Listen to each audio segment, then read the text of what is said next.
Olá, esse é o canal Revelar, um espaço onde falamos sobre Espiritismo. Se você é novo aqui, se inscreva, deixe a sua impressão e um comentário, nos ajude a espalhar o bem e a paz na Terra. Hoje nós comentaremos sobre o Evangelho de Jesus, uma passagem contida no Evangelho segundo Mateus, capítulo 17, versículos 14 a 20. Nós estamos usando a tradução de Haroldo Dutra Dias. Esse texto tem o título O Endaimoniado Epilético e também consta dos sinóticos Marcos 9, 14 e 29 e Lucas 9, 37 e 42. Vamos ao texto. Depois de se dirigirem à turba, aproximou-se dele um homem, ajoelhou-se e disse: Senhor, tem misericórdia do meu filho, porque é lunático e padece horrivelmente, pois muitas vezes cai no fogo e muitas vezes na água. Levei-o até os seus discípulos, mas não foram capazes de curá-lo.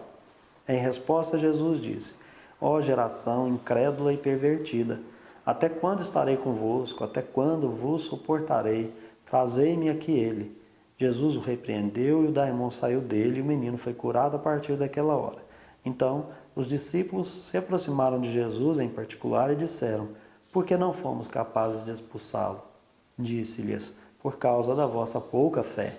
Amém vos digo, que se tiverdes fé como um grão de mostarda, direis a este monte, muda-te daqui para lá, e ele se mudará, e nada vos será impossível. Para nos situarmos melhor, lembremos que esse texto está em seguida à explicação de Jesus aos discípulos sobre a vinda de Elias, que João Batista seria a sua reencarnação, e também após a transfiguração. Jesus sobe ao monte, no momento da transfiguração, ele está junto com 3 discípulos, Pedro, Tiago e João. Possivelmente, nesta passagem, o Pai que procura os discípulos estão procurando os outros discípulos e não estiveram à frente de todos. Mas Mateus aqui coloca que os discípulos foram procurados. Portanto, nós vamos considerar que o Pai procurou todos e que todos os discípulos padecem desse mesmo mal, da incredulidade e da perversão. Para que a gente compreenda, é necessário saber que lunático é uma espécie de loucura com intervalos de lucidez e, em outros casos, se referia também à epilepsia.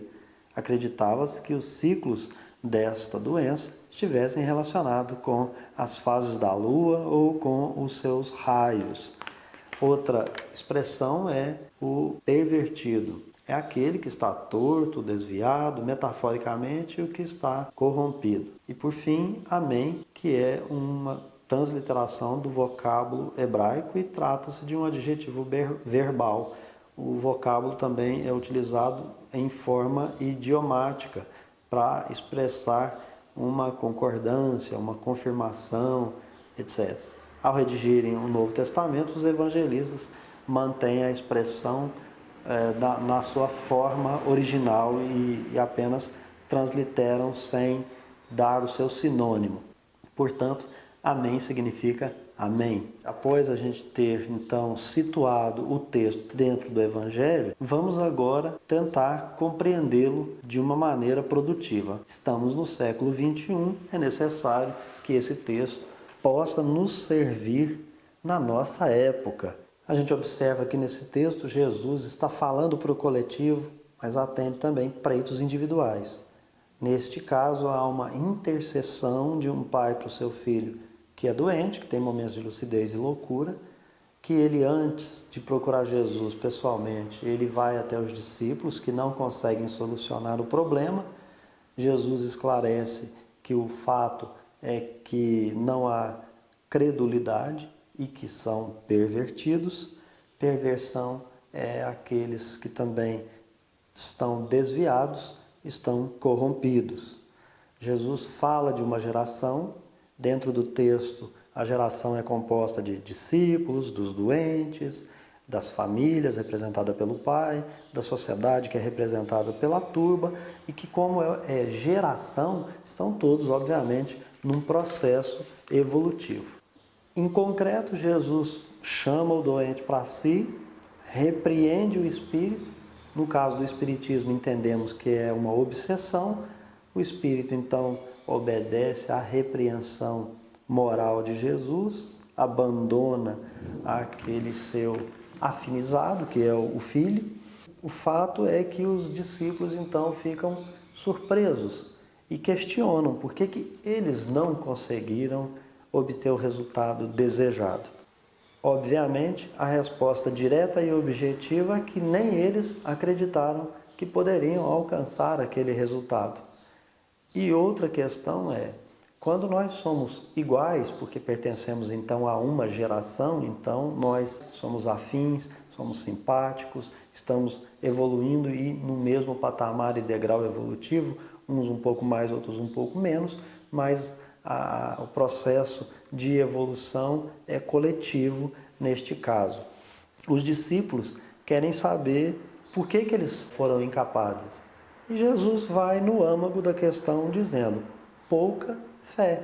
O que é fé? Fé é um poder do ser em que ele tem certeza de que para ele nada é impossível. Em o Evangelho segundo o Espiritismo, nós aprendemos que fé é a vontade de querer e a certeza de realizar.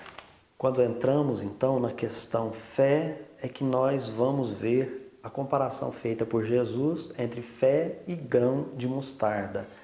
Antes é preciso ter em mente que as falas usadas nessa parábola contêm exageros, tratando, por exemplo, a mostarda como a menor de todas as sementes e uma hipérbole, né?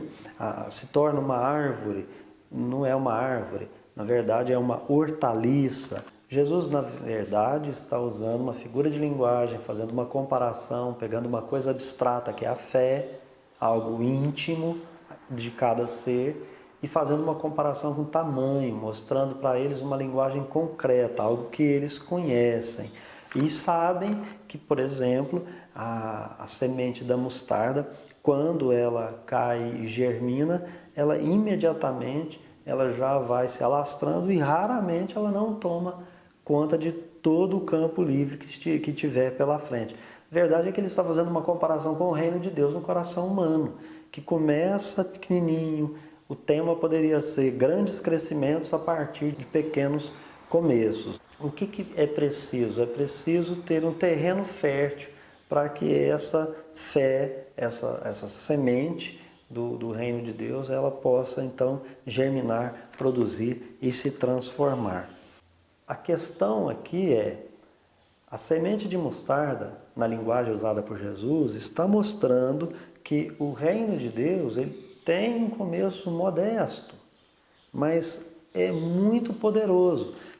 Essa figura, essa analogia usada por Jesus entre grão de mostarda e fé, mostra a desproporcionalidade entre o tamanho da semente e o que dela vai resultar, aquele arbusto que dela vai resultar. Aí está implícito os temas paciência e esperança. Quando falamos do poder da fé, outra questão crucial é entender que dentro desse tema está implicado a confiança do discípulo do Cristo em si mesmo. Essa confiança é preciso ser compreendida no seu sentido moral. As montanhas retratadas ali no caso são mostradas fisicamente, mas não é isso que Jesus está se referindo. Então, primeiramente, ele fala da fé e fala do grão de mostarda. Depois ele vai dizer, diga para esse monte sair daqui para lá, de lá para cá, e que vai acontecer problemas, questões que podem ser solucionadas através da confiança do indivíduo em si mesmo. Essa confiança vai conferir a paciência, a perseverança e a humildade. O que é perseverar? Não hesitar e nem vacilar. Por que os discípulos não conseguiram? Porque vacilaram no momento de atender àquele doente. Paciência é saber esperar, mas sempre se apoiando na inteligência e na compreensão das coisas. A humildade, neste caso aqui, é que a fé não é presunção. A confiança é depositada em Deus primeiramente. Você vai conseguir, mas porque é uma permissão de Deus. A fé é proveniente da confiança em Deus antes de nós mesmos. Para nós encerrarmos, lembrando do que aprendemos no Espiritismo, a fé não é vulgar, portanto, a fé não é cega. Se você gostou desse vídeo, compartilhe nas suas redes sociais, curta, deixe a sua opinião, deixe a sua impressão, faça o seu comentário. Não se esqueça de se inscrever em nosso canal. Fique com Deus. Eu te encontro no próximo vídeo.